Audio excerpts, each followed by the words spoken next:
Hello students, नमस्कार। आज हम सीखते हैं digestive system in human beings कि डाइजेस्टिव सिस्टम में कौन कौन सा ऑर्गन है जो पार्टिसिपेट करता है। हमारा जो भोजन है किस तरह से डाइजेस्ट करता है और किस तरह से होकर जो स्टोमिक में जाता है, स्टोमिक में जाकर क्या होता है, आज चलिए जानते हैं। यहाँ पे आज के टॉपिक है digestive system in human being. Digestive भोजन जो हमारा है किस तरह से डाइजेस्ट होता है हमारे पेट के अंदर, स्टमक के अंदर, वो सीखते हैं। चलिए, जो लेंथ होता है हमारे डाइजेस्टिव सिस्टम का 32 फीट का होता है। कितना फीट क्या होता है? 32 फीट का होता है। और जो 5 स्टेज ऑफ डाइजेशन का 5 स्टेज होता है, जिसमें आज हम जानने वाले हैं कौन कौन होता है। थोड़ा सा हम बता देते हैं, आइडिया हो जाएगा, उसके बाद ठीक लगेगा। पहला फर्स्ट स्टेप, फूड को हम लोग इनटेक करते हैं। क्या करते हैं? इनटेक करते हैं। तो इनटेक करना, we are taking intake of food known as ingestion. क्या कहलाएगा? इंजेशन। अब ध्यान देना है, इंजेशन किसे कहते हैं? Ingestion, we are taking food inside the body. हमारी बॉडी के अंदर भोजन को लेना इंजेशन कहलाता है। आपको पता है, जब भोजन को अंदर लेने के बाद हम लोग क्या करेंगे? कट करेंगे। कट करने के बाद भोजन सिंपलेस्ट फॉर्म में हो जाएगा। जब सिंपलेस्ट फॉर्म में हो जाएगा तो उसको हम लोग क्या कहेंगे? शुरू कर देंगे डाइजेशन। क्या हो जाएगा? डाइजेशन। ठीक है। अब तीसरा स्टेप होता है डाइजेशन के बाद एब्जॉर्प्शन। जब ये डाइजेशन होने के बाद क्या हो जाएगा? कट करेंगे भोजन को। कट करने के बाद एलिमेंट्री कैनाल द्वारा भोजन को स्टोमिक में ले जाएगा। उसके बाद जो होता है एब्जॉर्प्शन की प्रक्रिया होता है। एब्जॉर्प्शन में क्या होता है, हम लोगों को क्या करने होता है? ये जो रहता है, जो ब्लड में जाता है, भोजन ब्लड में जाकर क्या हो जाता है? एब्जॉर्प्शन होता है। अब ध्यान देना है, अब यही में ब्लड में जाकर जो हम इस एब्जॉर्प्शन फूड को, किस फूड को? एब्जॉर्प्शन फूड को एज ए एनर्जी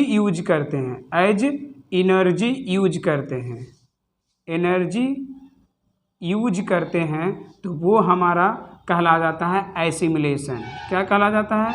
एसिमिलेशन कहला जाता है। और last stage of the food वो है इजेशन। अब एनर्जी यूज किया, अनडाइजेस्ट फूड जो होगा, अनडाइजेस्ट फूड होगा, जो हमारे फेसेस के रूप में एनस के द्वारा बाहर निकल जाएगा। तो उस प्रोसेस को कहते हैं हम लोग, क्या कहते हैं? इजेशन कहेंगे या तो डिफिकेशन कहेंगे। डिफिकेशन कहा जाता है। अब ध्यान देना, हमने क्या बताया? बोला 5 स्टेजेज ऑफ डाइजेशन। डाइजेशन का 5 स्टेज होता है। पहला इंजेशन होता है, second digestion, absorption, assimilation and defecation यानी इजेशन। अब यहाँ ध्यान देना, अब बारी बारी से पढ़ते हैं कि हमारा इनटेक करेंगे तो क्या होगा। अब देखो, हमारे माउथ से होगा। कहाँ से होगा जी? माउथ से होगा। ध्यान देना, माउथ से हमारा डाइजेशन स्टार्ट हो जाता है। माउथ से, यहाँ से डाइजेशन क्या हो जाता है? स्टार्ट हो जाता है। अब ध्यान देना है, माउथ है जो 2 चीज़ों में हेल्प करता है डाइजेशन में। माउथ कितनी चीज़ों में हेल्प? दो प्रकार से हेल्प करता है। माउथ के अंतर्गत क्या होता है? एक मैकेनिकल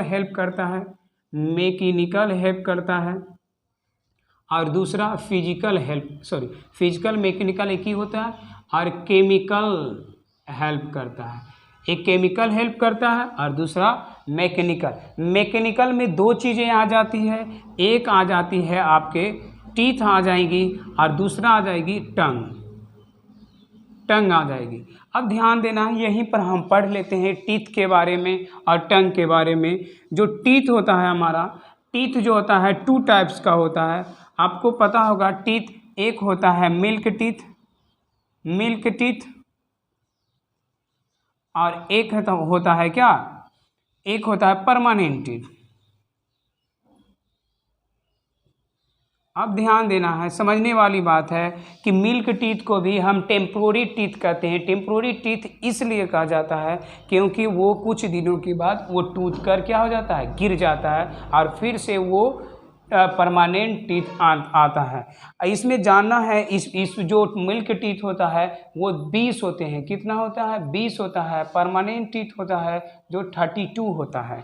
अब ध्यान देना है यहाँ पे 2102। अब टीथ जो होता है कितनी प्रकार का होता है? टीथ हमारा है जो 4 टाइप्स का होता है। क्या क्या होता है? 4 टाइप्स का। पहला इंसीजर, काटने वाला। केनाइन, चीरने वाला। तीसरा प्रीमोलर। चौथा मोलर्स। तो अब ध्यान देना है, जो मिल्क टीथ होता है 2 गो इंसीजर होता है। कितना होता है? इंसीजर होता है। इंसीजर्स होते हैं। अब ध्यान देना, इसको हम इधर लिख देते हैं, ठीक है। बाकी चीज़ जैसे 2 1 0 2। ध्यान देना, बच्चों में मिल्क टीथ की बात कर रहे हैं। 2 क्या होता है? इंसीजर होते हैं। इंसीजर्स होते हैं। और 1 क्या होते हैं? केनाइन्स होते हैं। और 0 1 भी प्रीमोलर नहीं होता है। 1 भी प्रीमोलर नहीं होता है। और 2 मोलर होते हैं। अब ध्यान देना, ये जो डाटा है ये हमारा जैसे क्या है, ये माउथ है। माउथ को हम इस तरह से बांट दिए सीधे सीधी, तो इधर हो जाएगा इस साइड, एक साइड के बारे 4 ऊपर वाले से एक साइड जो 1 होता है, यहाँ ध्यान देना, इंसीजर के 1 होगा, 2 होता है, यानी कि 2 इधर और 2 इधर, 2 2 4 और 4 नीचे, 4 4 8 हो गया, यानी 8 इंसीजर। टोटल मिलाकर 8 इंसीजर हो जाता है। उसी प्रकार से केनाइन से 1 इधर तो 1 इधर, 2 ऊपर वाले 2 हो गया और नीचे वाले भी 2, तो केनाइन्स कितना हो जाएंगे? 4 हो जाएंगे, ये 8 हो गया। अब प्रीमोलर तो 0 हो गए। और मोलर्स कितना हो गया? मोलर 2 इधर 2 इधर, 4 और 4 नीचे, 8 हो गया। तो यानी कि आप समझ रहे हैं कि 8 4 12 8 20, यानी मिल्क टीथ में 20 होता है। और कैसे कैसे होता है ये आप लोग को आइडिया मिल गया होगा। उसी प्रकार से परमानेंट टीथ में सिर्फ यहाँ पर जो प्रीमोलर है वो प्रीमोलर आ जाता है, ठीक है, प्रीमोलर्स आ जाता है। उसका फार्मूला होता है 2 1 2 3। 2 1 2 3 याद कर लोगे, समाप्त हो जाएगा। यानी 2 क्या हो गया? क्या हो गया? इंसीजर हो गया, इंसीजर्स हो गया। और 1 क्या हो गया? केनाइन हो गया। और 2 क्या हो गया? प्रीमोलर हो गया। और 3 क्या हो गया? मोलर हो गया। अब ध्यान देना है, तीनों ध्यान देना है। परमानेंट टीथ होता है 2 1 2 3, यानी इंसीजर, केनाइन से प्रीमोलर और मोलर्स। चलो, भोजन स्टार्ट होता है। अब माउथ में है जो मैकेनिकल और केमिकल 2 रूप से हेल्प करता है डाइजेशन में। यानी मैकेनिकल के अंतर्गत 2 चीज़ें आ जाती हैं, टीथ आ जाती है और टंग आ जाती है। टंग से हमारा किस चीज़ में हेल्प करता है? टेस्ट में। अब जीभ के जो टंग के ऊपर लिंगुअल पार्ट्स होता है वहाँ से एक एंजाइम सिक्रेशन होता है, वो आगे हम बताएंगे। परमानेंट टीथ बता रहे थे, यानी कि 2 1 2 3। उसी प्रकार से यानी 2 इधर और 2 इधर, 4, यानी 4 ऊपर की ओर हो गया और 4 नीचे की ओर हो गया, यानी कि कितना हो गए? 8। इंसीजर कितना हो गया? 8 हो गया, 8 हो गया। और केनाइन्स उसी प्रकार से 2 ऊपर 2 नीचे, तो कितना हो गया? 4। ये एक जो लिखे हैं एक साइड लिखे हैं, ऐसे करके इधर वाले साइड को और ऐसे करके इधर, ये सीधे सीधे है, इधर 1 और इधर 1, तो ऊपर वाला 2 हो गया और नीचे में भी 2 हो गया, तो टोटल मिला के कितना हो गया? 4 हो गया। अब प्रीमोलर उसी प्रकार से 8 हो जाएगा। अब देखो, अब तीसरा जो होता है 3 जो होता है मोलर्स होते हैं। अब मोलर कितना होगा? 3 इधर 3 इधर, 3 3 6 और 6 6 12, यानी 12। अब यहाँ ध्यान देना, 12 8 20 4 20 4 24 8 32, यानी टोटल मिलाकर 32। अब तुमको पता होगा कि जो बच्चा में था 2 ही मोलर्स थे, और यहाँ जो थर्ड मोलर को विजडम टीथ कहा जाता है। क्या कहा जाता है? विजडम टीथ कहा जाता है। यानी विजडम जिसको हम लोग बोलते हैं अक्ल दांत आ गया, ये अक्कल दांत होता है। ठीक है, यहाँ तक नोट कर लीजिए। और टंग से क्या पता चलता है? टंग को मिक्सिंग करने, फूड को मिक्स करने में मदद करता है, हेल्प करता है। इतना तो आई होप इतना आप समझ चुके होंगे।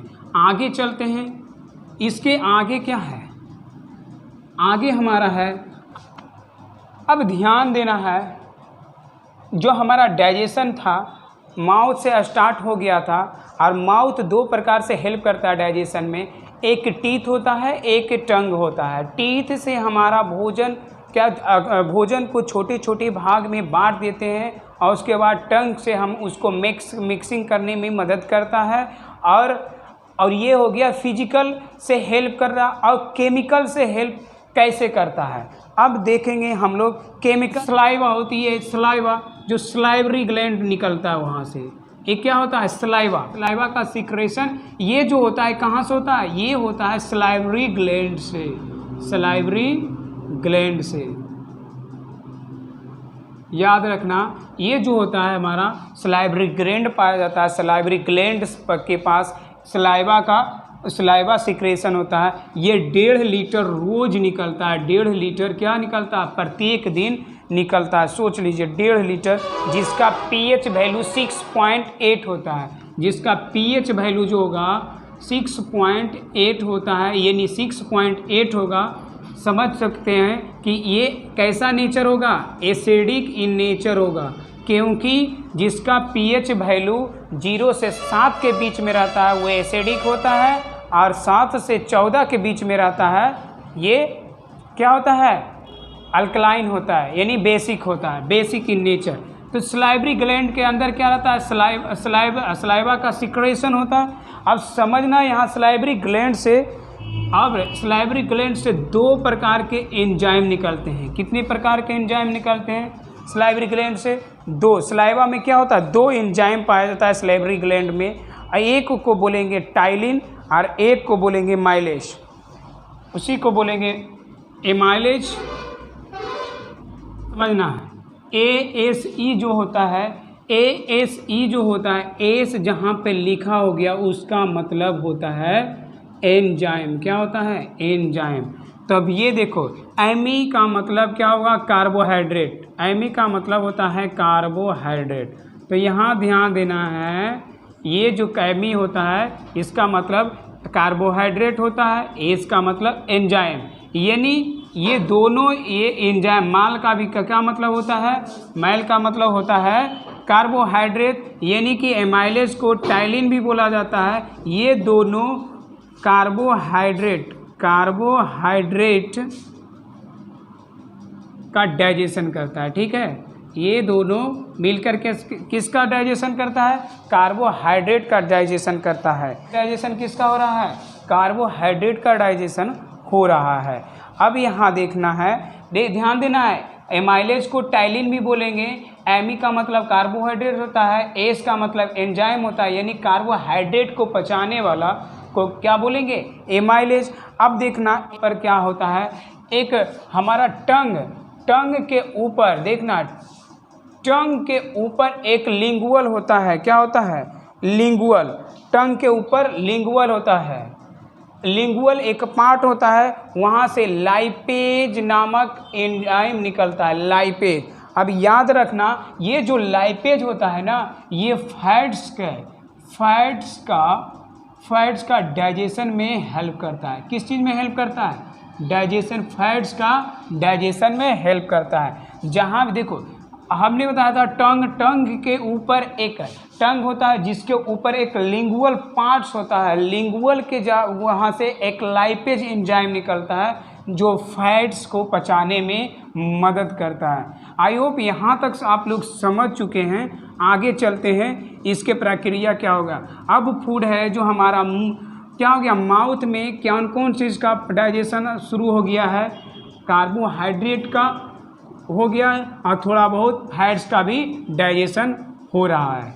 अब देखो, फूड जो है अब कहाँ जाएगा? अब फूड है हमारा माउथ से इंटर है। अब हमारा जो भोजन है, यानी जो हम जो खाना खाएं, जो फूड है, वो फूड कहाँ जाएगा?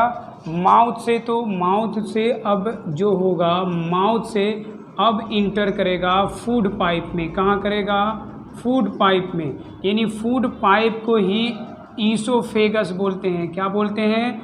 ईसोफेगस बोलते हैं।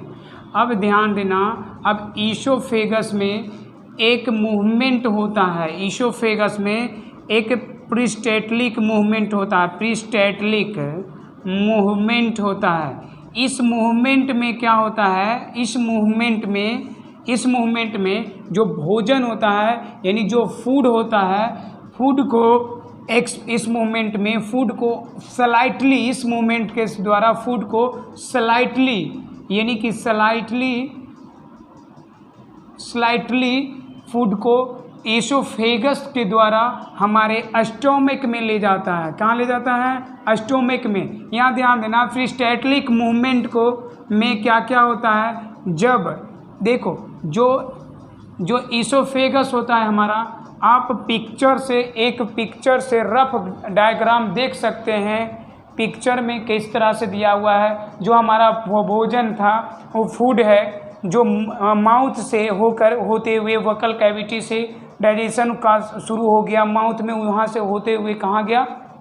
इंटर किया। कहाँ? ईसोफेगस में। ईसोफेगस में एक प्रीस्टैटलिक मूवमेंट होता है, यानी जो ईसोफेगस होता है, जो क्या होता है? एक्सपेंशन होता है। ईसोफेगस का एक्सपेंशन, यानी एक्सपेंशन, ध्यान देना, एक्सपेंशन यानी एक्सपेंशन और कॉन्ट्रैक्शन होता है। एक्सपेंशन मूवमेंट और कंट्रैक्शन मूवमेंट को ही प्रीस्टैटलिक मूवमेंट कहा जाता है। जैसा कि पिक्चर में देख रहे होंगे, जैसे फूड जाएगा, इसी के कारण जो फैल जाता है, तब क्या होता है? वह भोजन आने में आसानी से नीचे जाता है। नीचे जाने के बाद स्टोमक में के पास गया। स्टोमक में कौन कौन सी प्रक्रिया होती है, ये देखो हम दिखाएं। इसके स्मॉल इंटेस्टाइन देखो 3 टैब से बटा हुआ है। उस फिगर रफ डायग्राम देखिए, यहाँ पर क्या क्या है। ईसोफेगस से द्वारा जे शेप्ड का, यहाँ ध्यान दीजिएगा, जे शेप्ड का जो आकार बना हुआ है, किसका? स्टोमक का। अब स्टोमक में समझते हैं कैसे क्या हो रहा है। ठीक है, भोजन स्टोमक में गया है, स्टोमक में गया है। अब ध्यान देना, स्टोमक को वेयर हाउस बोला जाता है। क्या बोला जाता है? स्टोमक में गया, इसको वेयर हाउस भी बोला जाता है, क्योंकि यहाँ पर जो भोजन रहता है 3 से 4 आवर तक रहता है। 4 आवर यहाँ भोजन रुकता है। और इसी के दौरान क्या क्या हमारे बॉडी के अंदर होता है, यह ध्यान देना है। अब ध्यान देना, स्टोमक को वेयर हाउस का, ये जो इसका जो शेप होता है स्टोमक का, ये जे शेप्ड का होता है। क्या होता है? जे शेप। अभी बताएं, इस तरह से होता है, यानी जे शेप्ड का होता है। अब देखो ये कैसा होता है, इसका जे शेप्ड का होता है। एपिथेलियल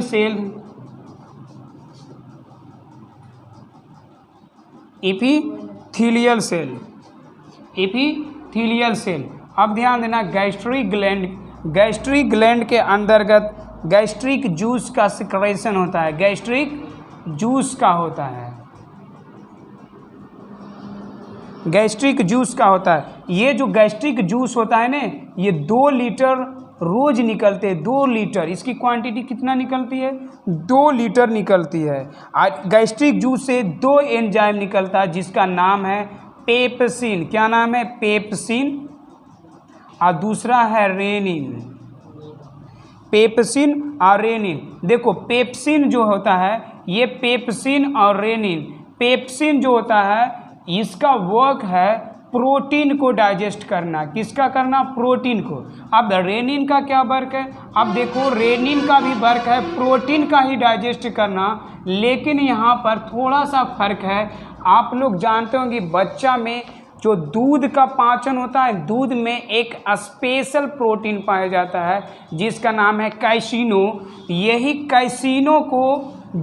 कैसिनो प्रोटीन को डाइजेस्ट करने में रेनिन नामक एंजाइम हेल्प करता है। ठीक है, ये बच्चों में सबसे ज़्यादा एक्टिव होते हैं, क्योंकि चिल्ड्रेन में सबसे ज़्यादा क्या पीते हैं? दूध पीते हैं, इसी के मिल्क पीते हैं, इसी के लिए रेनिन सबसे ज़्यादा एक्टिव रहता है।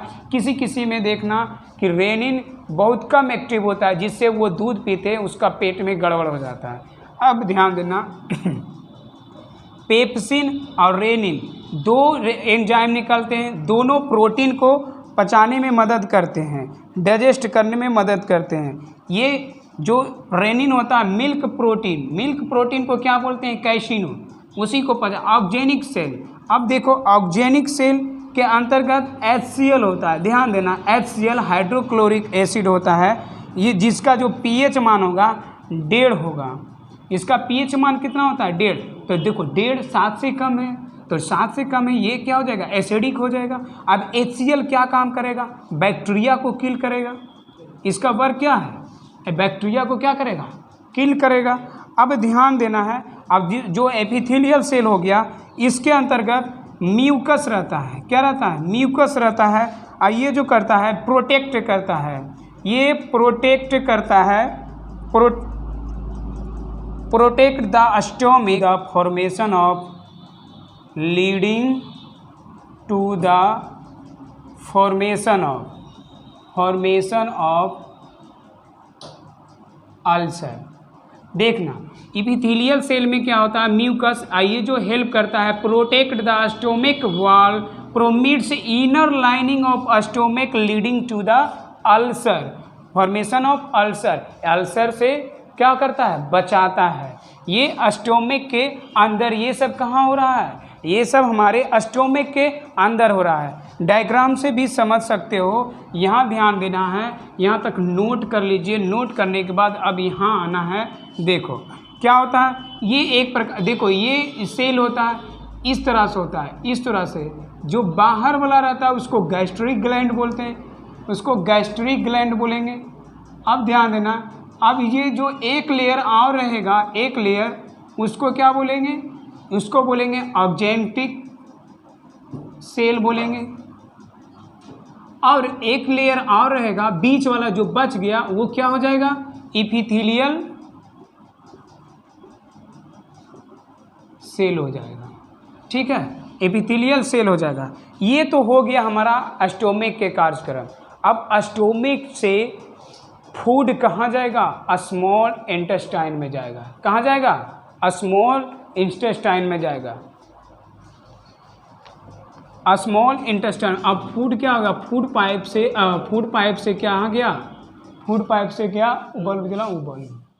अब देखो फूड पाइप से गया था हमारा, कहाँ गया, स्टोमिक में। अब स्टोमिक से कहाँ गया, जाएगा स्मॉल इंटेस्टाइन से, स्मॉल इंटेस्टाइन, ठीक है। अब हम फूड को पढ़ेंगे, कहाँ जाएगा, स्मॉल इंटेस्टाइन में। ध्यान दोगे यहाँ से, अब पढ़ना है हमको स्मॉल इंटेस्टाइन, स्मॉल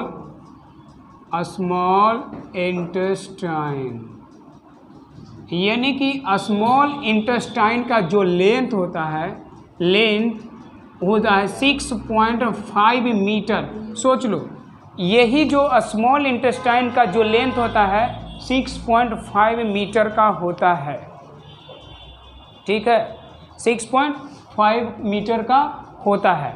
अब यही ये जो होता है डिफरेंट एलिमेंट में डिफरेंट क्या होता है, सभी में अलग अलग होते हैं। समझ में आ रहा है कि नहीं आ रहा है, सभी में अलग अलग होते हैं। यहाँ ध्यान देना है, स्मॉल इंटेस्टाइन में जाने के बाद इसमें क्या होता है, इसी में क्या होता है, कंप्लीट डाइजेशन, इसी में कंप्लीट डाइजेशन होता है। कंप्लीट डाइजेशन की प्रक्रिया इसी में सबसे ज़्यादा मैक्सिमम ऑब्जॉर्प्शन होता है। क्या होता है, एब्जॉर्प्शन होता है। क्या होता है, मैक्सिमम एब्जॉर्प्शन होता है। ये जो देखना एक फिंगर लाइक प्रोजेक्शन होता है, फिंगर लाइक प्रोजेक्शन, जिसको इसका जो स्ट्रक्चर होता है स्मॉल इंटेस्टाइन का फिंगर लाइक होता है। जो फिंगर लाइक स्ट्रक्चर होता है, फिंगर लाइक स्ट्रक्चर को क्या बोला जाता है, फिंगर लाइक स्ट्रक्चर को, ये हो गया तुम्हारा क्या, विलाई। क्या होगा, विलाई, जो कि एब्जॉर्प्शन में काम करता है। ये फूड की एब्जॉर्प्शन में क्या करता है, वर्क करता है, काम करता है। आगे देखना, इसमें स्मॉल इंटेस्टाइन, ये इसका जो स्ट्रक्चर होता है इस तरह से होगा, ध्यान देना।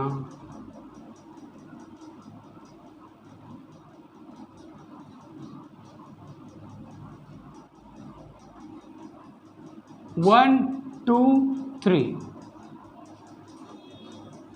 ठीक है। जो सबसे ऊपरला पार्ट होगा, सबसे ऊपरला पार्ट को हम लोग बोलेंगे ड्यूडेनम। क्या बोलेंगे? ड्यूडेनम। सेकेंड वाला पार्ट को जेजेनम, थर्ड वाला पार्ट को इलियम। क्या बोला जाएगा? Ileum, sorry ileum. तो इस तरह से होता है स्मॉल इंटेस्टाइन में। आइए सीखते हैं, ये जो सीखना है, आइए सीखते हैं स्मॉल इंटेस्टाइन में किस तरह से कौन कौन सा एंजाइम का सिक्रेशन होता है, किस तरह से भोजन का एब्जॉर्प्शन होता है, और किस तरह से फैट्स कंप्लीट डाइजेशन कैसे होता है, क्यों बोला जाता है स्मॉल इंटेस्टाइन को कंप्लीट डाइजेशन, से सीखते हैं नेक्स्ट वीडियो में। चलिए, थैंक यू।